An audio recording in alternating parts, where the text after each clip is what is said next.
Young Syndicate.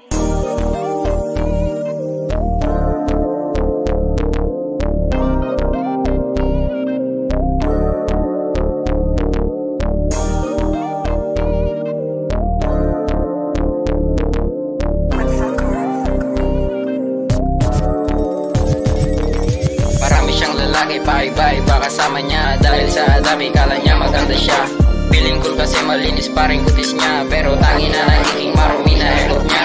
Palaging pinagyayabang, kakilala niya ito. Pero sinong may pake, di naman totoo. Pero lagi mo itong tatandaan, pinagagawaan bola para makatira lang. Marami siyang lalaki, paiba-iba kasama niya. Dahil sa dami, kala niya maganda siya.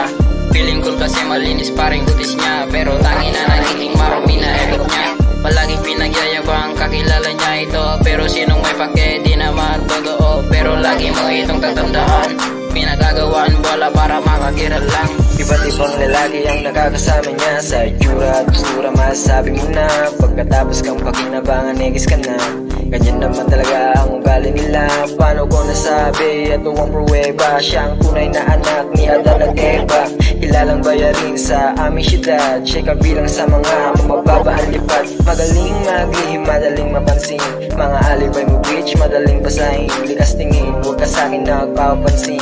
Di na uso sa'kin mga lumang magazine. Ha? Alam mo ha? Kala mo di ko alam na malandi ka? Well, kung ayaw mong mahusgahan, di pa naman katapusan para ikay umakbang. Huwag mong hayaan ng karera'y matatapos lang yan. Di ka man lang nahihiya sa iyong pinagagagawa. Paano kung yung sang anak mo ikay may balak sundan? Young Syndicate, huwag kasaming tumigil. Marami siyang lalaki, paiba-iba kasama niya. Dahil sa dami, kala niya maganda siya. Feeling cool kasi malinis pa rin kutis niya. Pero tangina nagiging marumi na ekop niya. Palaging pinagyayabang, kakilala niya ito. Pero sinong may pake, di naman totoo. Pero lagi mo itong tatandaan, pinagagawaan bola para makatira lang. Marami siyang lalaki, paiba-iba kasama niya. Dahil sa dami, kala niya maganda siya.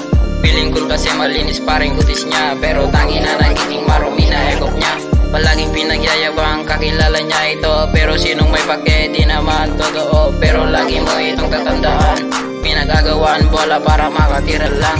Young Syndicate. Hey shorty, ang dami mo mga boys. Sa dami nila hindi mo na alam ang choice. Nagpupunwari na walang kausap pero marami ang ka-force. Hindi malaman-laman kasi lahat sila may force. Sobrang ganda ng beach pero utak ay delikado. Ikaw yung type ng lahat pero di ka maseryoso. Huwag kang assuming kasi di lahat sa'yo boto. Yan ang napapalang kasama sa mga gago.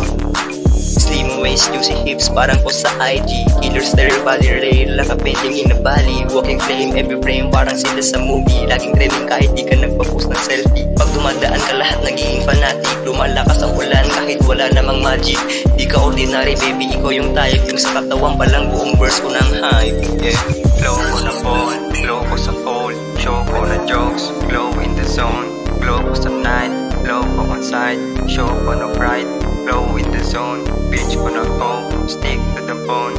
Feel ko na jokes, game on the moon. Sobrang galing mapaagit ko mga bitches ko na to. Marami siyang lalaki, paiba-iba kasama niya. Dahil sa dami, kala niya maganda siya. Feeling cool kasi malinis pa rin kutis niya. Pero tangina nagiging marumi na ekop niya. Palaging pinagyayabang, kakilala niya ito. Pero sinong may pake, di naman totoo. Pero lagi mo itong tatandaan, pinagagawaan bola para makatira lang. Marami siyang lalaki, paiba-iba kasama niya. Dahil sa dami, kala niya maganda siya. Feeling cool kasi malinis pa rin kutis niya. Pero tangina nagiging marumi na ekop niya.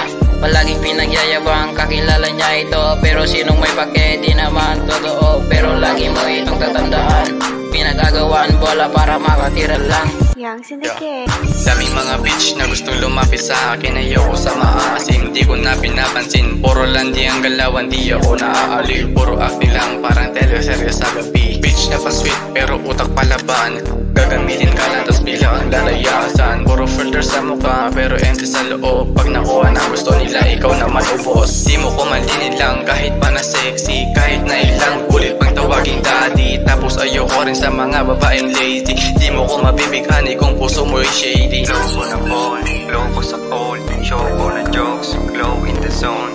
Glow ko sa night, glow ko on site. Show ko na pride, glow in the zone. Bitch ko na go, stick to the bone.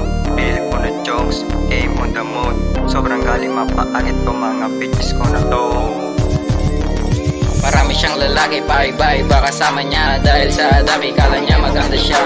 Feeling cool kasi malinis pa rin kutis niya. Pero tangina nagiging marumi na ekop niya. Palaging pinagyayabang kakilala niya ito. Pero sinong may pake di naman totoo. Pero lagi mo itong tatandaan, pinagagawaan bola para makatira lang. Marami siyang lalaki, paiba-iba kasama niya. Dahil sa dami kala niya maganda siya. Feeling cool kasi malinis pa rin kutis niya. Pero tangina nagiging marumi na ekop niya. Palaging pinagyayabang kakilala niya ito. Pero sinong may pake di naman totoo. Pero lagi mo itong tatandaan, pinagagawaan bola para makatira lang. Iba din kong lalaki ang nakakasama niya. Sa itsura at postura masasabi mo na pagkatapos kang pakinabangan, negis ka na. Ganyan naman talaga ang ugali nila. Paano ko nasabi? Ito ang pruweba. Siya ang tunay na anak ni Adan at Eva. Kilalang bayarin sa aming syudad. Siya kabilang sa mga mababaan lipat. Magaling maglihim, madaling mapansin. Mga alibay mo bitch, madaling basahin. Likas tingin, huwag ka sa'kin na magpapansin. Di na uso sa'kin mga lumang magazine.